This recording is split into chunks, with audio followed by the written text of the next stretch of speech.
देखा वो बातें हो चुकी हैं काफ़ी, मैं उसको रिपीट नहीं करूँगा। कल इससे पहले मैं 2 दिन पहले मैंने असेंबली में बात की थी कि जी गवर्नर हाउस का एक तकद्दुस है, एक आइनी इदारा है, और गवर्नर हाउस का काम होता है कि जी आप वफाक और सूबे के बीच में हम आहंगी को पैदा करें।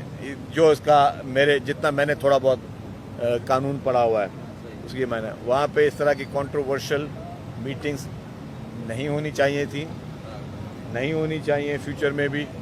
और जहाँ तक ये फारूक सत्तार की गुफ्तगू और ये देखें, ये फारूक सत्तार आपको पता है कि मतलब जो उसका सियासी पिछले 2-3 साल का करियर रहा है वो किसी से छुपा हुआ नहीं है।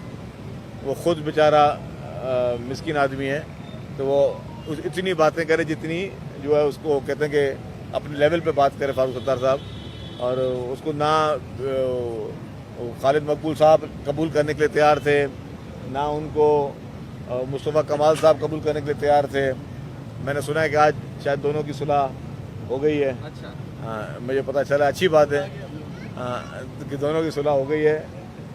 तो खैर ये भी अल्लाह ताला उनको, रमज़ान का महीना हम तो खुश होंगे कि सारे लोग आपस में बन के रहें, तो ये भी बन जाए, अच्छी बात। अच्छा सर, एक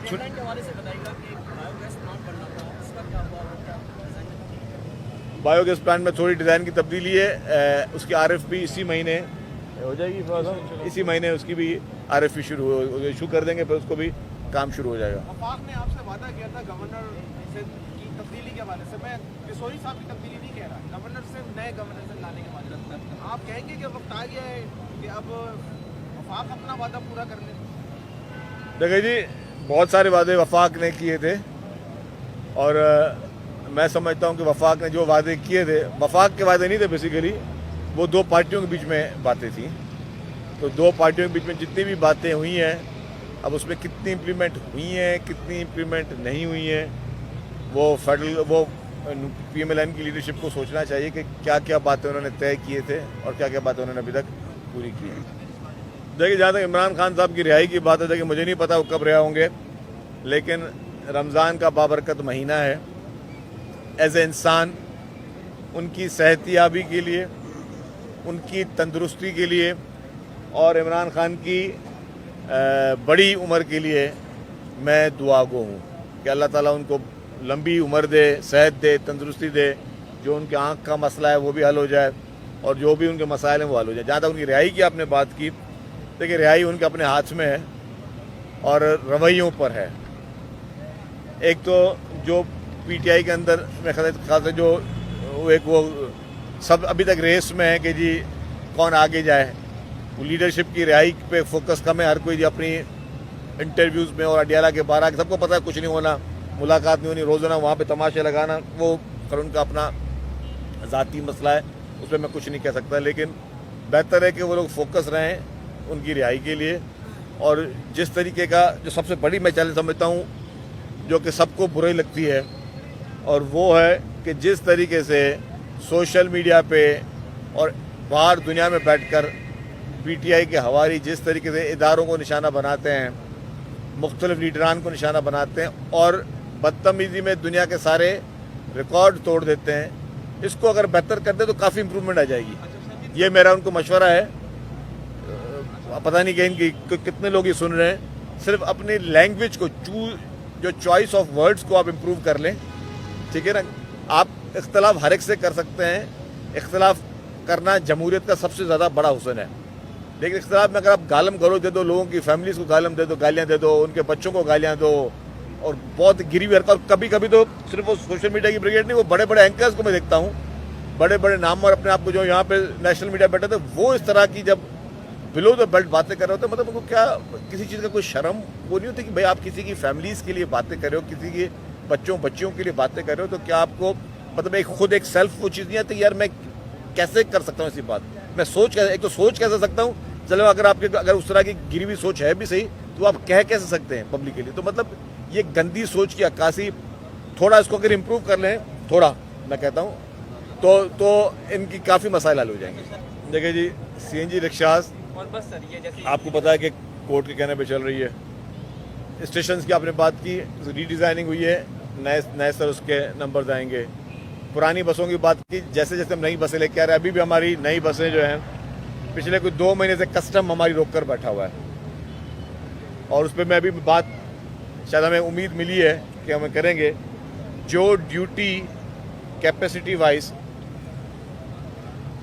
पंजाब गवर्नमेंट को देनी चाहिए उतनी ही सिंध गवर्नमेंट को देनी चाहिए।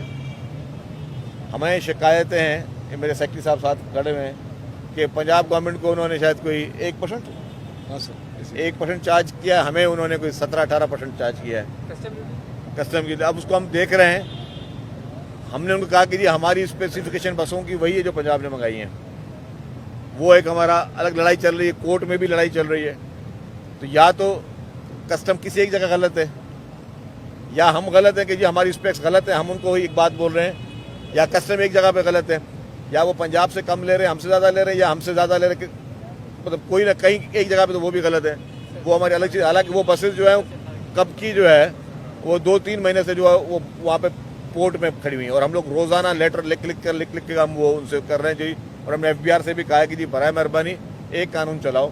अगर वही कैपेसिटी है, अगर हमारी बात ठीक है, मैं ये नहीं कह रहा 100% हमारी बात ठीक है, लेकिन जब तक हम जहाँ तो हमें मेरे अफसरान ने बताया है कि जी सर वो वही स्पेसिफिकेशन है, तो अगर वही स्पेसिफिकेशन है तो जितनी ड्यूटी पंजाब गवर्नमेंट ने भरनी है उतनी मैंने भरनी है। अगर स्पेसिफिकेशन में फ़र्क है तो वो हमें वाकई सबूत देखिए जी, जो फेडरल गवर्नमेंट अपने प्रोजेक्ट लगाए उसका मकसद ये था कि जी कोई ऐसी गलत चीज़ ना आए, या आपकी जो अहम साइट्स वगैरह जो हैं वो कोई इस तरह हैक ना कर ली जाएं, उसके अलग मौक़ात थे। जहाँ तक चॉइस ऑफ वर्ड्स की बात है, वो लैंग्वेज जो है ना वो अपने हाथ में। अब मैं भी आप बात कर रहा हूँ ना, आप मेरे ख्याल से कोई ना कोई चैनल लाइव दिखा रहा होगा, हाँ, लेकिन अगर मैं कोई ऐसी बात बोल दूँ चॉइस ऑफ वर्ड पे ना, तो कितने लोगों के लिए एम्बैरेसमेंट होगी, उस चैनल के लिए भी एम्बैरेसमेंट होगी। वो तो मुझे खुद फैसला करना है ना कि मैंने किन अल्फाज का चुनाव करना है। तो PTI का सोशल मीडिया का वेंग या जो भी चीज़ें हैं वो चॉइस ऑफ वर्ड्स पे मेरी बात होती है। भाई आप इख्तलाफ करें, आपको बुरा बोलना है, आप बुरा भला बोलें, लेकिन आप इखलाक से गिरी हुई हरकतें ना करें। ये ट्रेनिंग अनफॉर्चुनेटली उनको उनकी लीडर की तरफ से हुई और उसको अप्रिशिएशन मिलती थी। मतलब बाकी पार्टियों में कम से कम हमने अपनी पार्टी में देखा, हमें डिस्करेज किया जाता था अगर हम किसी से को कोई गैर मौजूद बात कर देते थे।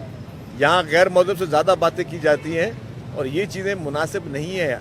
देखिए अखलाकियात का आपका इख्तलाफ किसी से भी हो सकता है, अखलाकियात का दायरा जो है ना कभी नहीं छोड़ना चाहिए। आप जितनी मुखालफत करें, जो चीज़ें करें, लेकिन आप अगर किसी को बिलो द बेल्ट बात करोगे तो मतलब आप अपने लिए लाइफ टाइम के लिए उसके जो है लिए आप चीज़ करोगे। मेरी गुजारिश होगी PTI के तमाम लोगों से कि आप बिल्कुल आपको अपने इख्तलाफ रखें, अपने लीडर के साथ मोहब्बत करें, उनकी रिहाई के लिए कोशिश करनी है आप कोशिश करें, लेकिन उसके उस सिलसिले में आप लोगों को जो है गालम गलौज जो है वो ना करें। Thank you ji.